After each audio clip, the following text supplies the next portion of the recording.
Level up to survive की last episode के and पे हमने देखा था ली कुछ देर के लिए वापस से अपनी दुनिया के अंदर चला जाता है, जहाँ पर ट्रेन के अंदर कुछ लोग उसको पकड़ने के लिए आते हैं और उसकी मॉम उसे कहती है जल्दी से यहाँ से भागो। वहाँ से भागने के साथ ही वो वहाँ से फिर से डिसअपियर होकर लाटूनाइट डेजर्ट में आ जाता है। लाटूनाइट डेजर्ट में वो ग्रैंडपा के घर में दोबारा से बिस्तर के ऊपर अपनी आंखें खोलता और कहता है ये क्या, ये तो मैं वापस से डेजर्ट में आ गया हूँ। लगता है कि मैंने यहाँ पर कोई सपना देखा था, लेकिन वो बिल्कुल भी एक सपने जैसा नहीं था, क्योंकि मैंने वहाँ पर जो कुछ भी एक्सपीरियंस किया वो बिल्कुल रियल था, वो रियलिटी थी। लेकिन अगर वाकई में वो सपना था, फिर अचानक से मुझे अपनी मॉम की आवाज क्यों आई? तो ली अभी इसी बारे में सोच रहा होता है कि उसी वक्त वहाँ पर सैली आती है। सैली खाना लेकर आती है और उसे कहती है तो फाइनली तुम फिर से उठ ही गए। तो सैली ली के लिए खाना लेकर आती है और ली उसे कहता है सैली क्या तुम ठीक हो? मुझे ये बताओ कि ग्रैंडपा ऊपर है और बाकी के सभी लोग कहाँ पर हैं? क्या वो सभी लोग भी ठीक हैं? सैली उसे कहती है तुम्हें परेशान होने की जरूरत नहीं है, वो सभी लोग बिल्कुल ठीक है। ग्रैंडपा यहाँ पर 10 दिन तक रेस्ट करते रहे क्योंकि उनकी हालत भी खराब थी। उसके बाद उनसे रहा नहीं गया तो वो गाँव वालों की मदद करने के लिए चले गए हैं, क्योंकि अभी भी बैरियर में काफी जगह पर क्रैक्स हैं, वो उनको सील करने के लिए गए हैं। ली उसे कहता है क्या वाकई में यहाँ पर पूरे 10 दिन तक सो रहा था? सैली उसे कहती है हाँ तुम पूरे 10 दिन तक यहीं पर बेहोश पड़े हुए थे, कि तुम्हारी बॉडी के ऊपर जितने भी जख्म थे वो सारे के सारे तो फाइट के बाद ही भर गए थे। तुम कम्प्लीटली हील हो चुके थे, लेकिन तुम होश में नहीं आ रहे थे। हम लोग तो काफी ज्यादा डर गए थे, जहाँ तक कि चिडलर ने तुम्हारे लिए काफी सारी मेडिसिन भी तैयार की है ताकि तुम्हें जल्दी से रिकवर करवाया जा सके। सैली उसे कहती है अब मुझे वापस जाकर ग्रैंडपा और बाकी सभी की मदद करनी है ताकि हम लोग गाँव वालों की मदद कर सके। खाना खाने के बाद तुम्हें जल्दी से टाउन में आना होगा। साथ ही वो उसे कहती है मैं तुम्हें इस बारे में बताना तो भूल ही गई थी, आज रात को यहाँ पर गाँव वालों ने एक जश्न रखा है। तुम यहाँ पर हीरो हो, तुमने सभी की जान बचाई है, इसी वजह से वो सभी लोग तुम्हें थैंक यू बोलना चाहते हैं। एक थैंक्स गिविंग फंक्शन होगा रात के वक्त, फिर जल्दी से तैयार होकर आ जाना और बाहर तुम्हारे कपड़े पड़े हैं वो कपड़े पहन लेना और साथ ही तुम एक स्पीच भी तैयार कर लेना ताकि तुम्हें उन सभी के सामने एक भाषण देना है। ली उसे कहता है क्या वाकई में मुझे उन सभी के सामने एक स्पीच देना पड़ेगी, लेकिन मैं सबके लिए तैयार नहीं हूँ। सैली उसे कहती है बहाने बंद करो, बाहर तुम्हारे नए कपड़े पड़े हैं उनको पहन लेना। ली उसे कहता है अच्छा ठीक है मैं आ जाऊंगा। ली उसके जाने के बाद कहता है लगता है कि लुका अभी तक मेरी स्पेस के अंदर ही है, वो तो अभी तक हील कर चुकी होगी, चलो उसे बाहर बुला लेते हैं।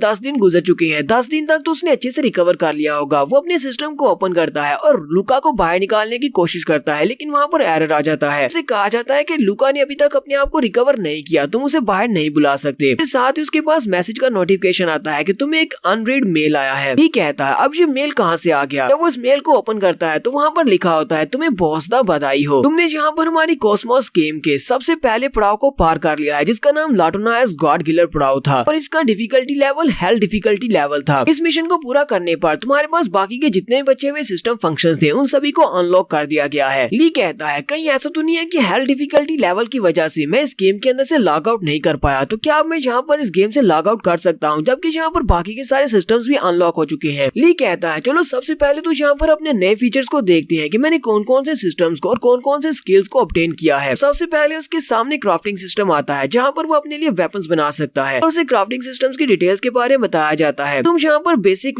इक्विपमेंट्स और वेपन्स को बना सकते हो, लेकिन उनको बनाने के लिए तुम्हारे पास मटेरियल्स होने चाहिए। ये सारे मटेरियल्स मॉन्स्टर्स को मारने के दौरान तुम्हें मिल जाएंगे। इसके साथ साथ वेपन या फिर आर्टिफैक्ट को बनाने के लिए तुम्हारे पास मटेरियल होने चाहिए। ये दोनों चीजें ही तुम्हें मॉन्स्टर्स को मारने के दौरान मिलेंगी। इसके अलावा उसे जेमस्टोन्स के बारे में बताया जाता है। ये जेमस्टोन्स भी तुम अपने आर्टिफैक्ट्स में यूज कर सकते हो। अगर तुम्हारा जेमस्टोन हाई लेवल का होगा तो तुम्हारा बनाया हुआ इक्विपमेंट भी हाई लेवल का होगा। फिर साथ ही उसका तीसरा ऑप्शन डिसमेंटल का होता है, यानी कि वो किसी भी इक्विपमेंट को डिसमेंटल कर सकता है और उसके अंदर से एनर्जी को हासिल कर सकता है, लेकिन एनर्जी 50% तक रिड्यूस हो जाएगी। ली कहता है तो सबसे पहला तो क्राफ्टिंग सिस्टम है, दूसरा सिस्टम यहाँ पर एल्केमी का सिस्टम है, तो ये भी बिल्कुल वैसे ही काम करता है। मुझे पास कुछ इंग्रेडिएंट्स चाहिए होंगे और मैं जैसी पील चाहे वैसी बना सकता हूँ, लेकिन मेरे पास उसके इंस्ट्रक्शंस होने चाहिए। यहीं पर उसके पास जो तीसरा फंक्शन अनलॉक होता है वो अप्रेस फंक्शन होता है, यानी कि वो अपने सामने वाले दुश्मन के लेवल्स के बारे में जान सकता है। ये कहता है तो मैं यहाँ पर लेवल्स के बारे में जान सकता हूँ, जितने भी मॉन्स्टर्स के साथ मैंने फाइट की है। वो यहाँ पर अपने सिस्टम को एक्टिवेट करता है और तीनों मॉन्स्टर्स के लेवल्स के बारे में जानने की कोशिश करता है। तो सबसे नीचे डोरप होता है, डोरप का लेवल 200 दिखाया जा रहा होता है, कि लुका का लेवल वहाँ पर दिखाया नहीं जा रहा होता है, वहाँ पर क्वेश्चन मार्क्स होते हैं। सबसे फर्स्ट नंबर पर वेंड्रल डोमिनेटर होता है, उसका लेवल भी उसे दिखाया नहीं जा रहा होता है। ली कहता है लगता है लुका और डोमिनेटर इन दोनों का लेवल कुछ ज्यादा ही हाई है कि मेरा सिस्टम इन दोनों के लेवल को रीड नहीं कर पा रहा। फिर साथ ही उसके पास जो नेक्स्ट फंक्शन होता है सेंसिबिलिटी का होता है। इस फंक्शन के मुताबिक उसके आसपास अगर कोई बहुत ही हाई लेवल का मॉन्स्टर होगा तो उसी वक्त उसे वार्निंग दे दी जाएगी कि तुम्हारे करीब बहुत ही पावरफुल मॉन्स्टर है। इस सिस्टम को वो मॉन्स्टर्स को मारने के लिए यूज कर सकता है ताकि वो जल्दी से लेवल अप कर सके। 5वें नंबर पर उसके पास जो सिस्टम अनलॉक होता है वो टेलीपोर्ट सिस्टम होता है। टेलीपोर्ट सिस्टम को यूज करते हुए वो ऐसी जगहों पर जा सकता है जिन जगहों को उसने पहले देखा हुआ है और फिलहाल के लिए वो सिर्फ 3 ही जगह पर जा सकता है। ली कहता है और सबसे लास्ट पर मेरे पास जो मेन चीज आई है वो गॉड किलिंग पावर है। इसको गॉड पावर ग्रोथ सिस्टम भी कहते हैं। यहाँ पर सिस्टम ली को बताता है कि जब भी तुम किसी हाई लेवल के गॉड मॉन्स्टर को मारोगे जिसके पास गॉड्स की पावर होंगी, के पास से तुम्हें गॉड पावर एलिमेंट मिलेगा को अपनी बॉडी में ऑब्जर्व करने के बाद तुम अपनी गॉड किलिंग पावर्स को अनलीश कर पाओगे। ली कहता है फिलहाल के लिए मैं अपनी केओस की पावर्स को सिर्फ 3% तक अनलॉक कर सकता हूँ। मुझे यहाँ पर और ज्यादा डॉर्ब्स जैसे मॉन्स्टर्स को मारना पड़ेगा जिनके पास से मुझे गॉड किलिंग एलिमेंट मिलेगा। अगर मुझे टेंपल ऑफ कैबरी को ढूंढकर नेबरस को हराना है, मुझे पहले अपनी स्ट्रेंथ को बढ़ाना होगा। ये सिस्टम से कहता है मैं गॉड किलिंग एलिमेंट को यूज करना चाहता हूँ। जैसे वो उसको यूज करता है तो उसकी बॉडी के अंदर बहुत सारी एनर्जी आती है और उसकी एनर्जी पहले से बढ़ जाती है। ये कहता है मेरी केओस के एलिमेंट में 1% के हिसाब से इजाफा हो गया है, लेकिन मुझे महसूस हो रहा है कि मेरी स्ट्रेंथ बहुत ज्यादा बढ़ चुकी है। ली कहता है डॉरब को मारने के बाद मुझे काफी सारे इक्विपमेंट्स भी मिले थे जिनके अंदर एक रिंग और एक आर्मर भी था। तो इनको भी चेक कर लेते हैं कि आखिर ये क्या करते हैं। उसके पास जो अर्थ रिंग होती है उसकी मदद से वो हाई लेवल का अर्थ मैजिक परफॉर्म कर सकता है और अर्थ मैजिक के सामने अपने आप को प्रोटेक्ट भी कर सकता है। उसके पास जो आर्मर होता है उसका नाम आइस फ्रोस्ट आर्मर होता है, जो कि एक बहुत ही हाई लेवल का बॉडी आर्मर है। इस सामने वाले अटैक को 50% तक रिड्यूस करता है। तो ली उस आर्मर को भी पहन लेता है और साथ ही उस रिंग को भी पहन लेता है। फिर साथ ही उसके पास एक चाबी भी होती है जो कि डॉरब को मारने पर उसे मिली थी। ली कहता है तो अब मेरे पास सिर्फ एक ही की बची है। लास्ट टाइम मैंने एक चाबी को यूज करते हुए एक ब्लैक बॉक्स को ओपन किया था तो उसके अंदर से एक अंडा निकला था। पता नहीं इस बार चाबी को यूज करने पर मुझे क्या मिलने वाला है। नेक्स्ट सीन बाहर का दिखाया जाता है जहाँ पर ग्रैंडपा लोगों के घरों को रिपेयर कर रहे होते हैं। ब्रॉस उनके पास आता है और उनसे कहता है ग्रैंडपा मैंने यहाँ पर सभी गाँव वालों से पूछ लिया है, कोई भी यहाँ पर जख्मी नहीं बचा, सभी को ट्रीट किया जा चुका है। हमें बस यहाँ पर कुछ घरों की और मुरम्मत करनी होगी। इन घरों को दोबारा से बिल्ड करने के बाद हमारा टाउन फिर से पहले जैसा हो जाएगा जैसा पहले था। ग्रैंडपा उसे कहते हैं ठीक है, आज रात की सेरेमनी की तैयारी कैसी है, क्या तैयारियां अच्छे से चल रही है या नहीं। ब्रॉस उनसे कहता है चिडलर और फिलगोरा वो दोनों वहाँ पर गए हैं, वो दोनों जल्दी उठ गए थे और सारी तैयारियां कर रहे हैं। है कि शाम तक वो सारी की सारी तैयारियां मुकम्मल कर लेंगे। और हमने 2 गार्डियंस को पकड़ा था जिनमें हिक्स और लूशियस हैं, उन दोनों को जेल में बंद कर दिया गया है जबकि बोबैन उन दोनों के ऊपर नजर रख रहा है। लेकिन हम लोग तीसरे वाले को नहीं पकड़ पाए। सार्चिया यहाँ से भाग गया है, हमें उसकी लोकेशन के बारे में नहीं पता वो कहाँ पर है। ग्रैंडपा उसे कहती है सार्चिया बहुत ज्यादा अजीब है, लगता है कि वो गाँव को छोड़कर चला गया है, वो लाटुनाया डेजर्ट में होगा। ब्रॉस उनसे कहता है लेकिन अगर वाकई में वो लाटुनाया डेजर्ट में चला गया है तो वो वहाँ पर सर्वाइव नहीं कर पाएगा, वहाँ तो बहुत सारे पावरफुल मॉन्स्टर्स हैं, वो वहाँ पर कितने दिन जिंदा रह पाएगा। ग्रैंडपा उसे कहते हैं मुझे सार्चिया के बारे में ज्यादा कुछ नहीं पता क्योंकि उसकी पावर्स बहुत ज्यादा स्ट्रेंज हैं। कभी कभी मुझे लगता है कि उसकी पावर्स डोरब से भी ज्यादा हैं और वो डोरब से ज्यादा खतरनाक है। नेक्स्ट सीन फिर से हमारे ली का दिखाया जाता है। ली अपने हाथ में उस चाबी को लेकर बैठा होता है और सिस्टम उसे बताता है कि ये एक डंजन की चाबी है, इससे तुम एक डंजन को ओपन कर सकते हो। इसका नाम क्रिम्सन रेड डंजन है। चाबी की डिटेल्स के बारे में बताया जाता है कि तुम इस चाबी को यूज कर सकते हो। जब तुम इसको एक्टिवेट करोगे तो इससे एक डंजन एक्टिवेट होगी और तुम्हें डायरेक्टली उस डंजन में टेलीपोर्ट कर दिया जाएगा। यहाँ पर जाने के बाद तुम्हें सारे मॉन्स्टर्स को मारना पड़ेगा और जहाँ पर जो बॉस है उसको मारना पड़ेगा, लेकिन उसको मारने के लिए टाइम लिमिटेड होगा। सिर्फ लिमिटेड टाइम में ही तुम बॉस को मार सकते हो, तभी तुम्हारा मिशन पूरा होगा। और इस मिशन को पूरा करने पर तुम्हें रैंडम लेजेंडरी रैंक इक्विपमेंट मिलेगा। साथ ही उसे नोट में बताया जाता है अगर तुम्हारा कैरेक्टर वहाँ पर डंजन के अंदर मारा जाता है तो तुम्हारी रियल बॉडी भी मारी जाएगी। तो क्या तुम इस की को यूज करते हुए डंजन को ओपन करना चाहोगे या नहीं। ली कहता है यहाँ पर नोट में लिखा है कि अगर मेरा कैरेक्टर डंजन के अंदर मारा जाता है मेरी रियल बॉडी भी मर जाएगी। ये नोटिफिकेशन तो बिल्कुल वैसा ही है जैसा कि लूका की पनिशमेंट में आता है, लेकिन साथ ही वो कहता है जब मैं वैंडरिंग डोमिनेटर के साथ फाइट कर रहा था डोमिनेटर ने वहाँ पर मुझे मार दिया था और मेरे पास नोटिफिकेशन ओपन हुआ था कि मेरा कैरेक्टर मर गया है, लेकिन मेरी रियल बॉडी बिल्कुल सेफ है, मेरी रियल बॉडी नहीं मरी। इसका मतलब ये तो नहीं है कि मेरी रियल बॉडी अभी भी दूसरी दुनिया में है जहाँ पर ये सिर्फ मेरी कॉन्शियसनेस है, या फिर मेरी रियल बॉडी यहाँ पर है और मेरी कॉन्शियसनेस इस वक्त वहाँ पर ट्रेन के अंदर है, मेरी अपनी दुनिया में जहाँ पर मॉम ने मुझसे बात की थी। ली कहता है मुझे कुछ भी समझ नहीं आ रही, थोड़ी देर पहले मैं ट्रेन के अंदर था, क्या वो वाकई में एक सपना था या फिर वो रियलिटी थी। ली अभी यहीं पर इसी बारे में सोच रहा होता है कि उसी वक्त हेसियोड उसे कहता है ज़ीली क्या तुम ठीक हो, मुझे लगता है कि तुम किसी बारे में सोच रहे हो। ली भी उसे देखकर काफी ज्यादा हैरान होता है कि ये रियल वर्ल्ड में कैसे आ गया। हेसियोड उसे कहता है ये मेरा फैंटम है और मैं इसको यहाँ पर लेकर आ सकता हूँ, ये सिर्फ मेरी कॉन्शियसनेस है। हेसियोड उसे कहता है मैं यहाँ पर तुम्हें ये बताने के लिए आया हूँ कि थोड़ी देर पहले तुमने जो कुछ भी एक्सपीरियंस किया था वो कोई सपना नहीं था, बल्कि तुम रियलिटी में वहाँ पर गए थे उस दूसरी दुनिया में उस ट्रेन के अंदर। लेकिन मुझे इस बारे में नहीं पता कि तुम लाटुनाया को छोड़कर वहाँ पर कैसे गए और वहाँ से वापस कैसे आए। ली भी उसकी बात सुनने के बाद हैरान होता और कहता है क्या तुम वाकई में सच कह रही हो, क्या मैं वाकई में लाटुनाया को छोड़कर दूसरी दुनिया में गया था। हेसियोड उसे कहता हाँ मैं सच कह रहा हूँ क्योंकि तुम्हारी आंखों से मैंने वहाँ पर सब कुछ देखा है जो कुछ भी हुआ। ली उसे कहता है वहाँ पर एक सूट बूट पहना हुआ गंजा आदमी था जो मुझे ढूंढ रहा था, लेकिन उसे कैसे पता चला कि मैं वहाँ पर ट्रेन में अपीयर होने वाला हूँ, वो पहले से वहाँ पर मौजूद था, मुझे पकड़ने के लिए। फिर अचानक से मुझे वहाँ पर अपनी मॉम की आवाज आई। मेरी मॉम ने मुझसे कहा कि जल्दी से यहाँ से निकलो, ऐसी और उसे कहता है, लेकिन मुझे तो वहाँ पर किसी की आवाज नहीं आई। लेकिन मुझे इतना पता है कि मैंने इस तरह की टेलीपोर्टेशन मेथड को पहले कभी नहीं देखा, क्योंकि इसमें ना तो किसी किस्म की एलिमेंटल पावर को यूज किया गया, ना ही किसी किस्म की गॉड पावर को यूज किया गया है। और यहीं पर हम लोग अपनी एपिसोड 34 का एंड करेंगे। एपिसोड की एक्सप्लेनेशन अच्छी लगी हो तो कमेंट करके जरूर बताइएगा। चैनल को सब्सक्राइब कर दें, वीडियो को लाइक और शेयर कर दें। शुक्रिया।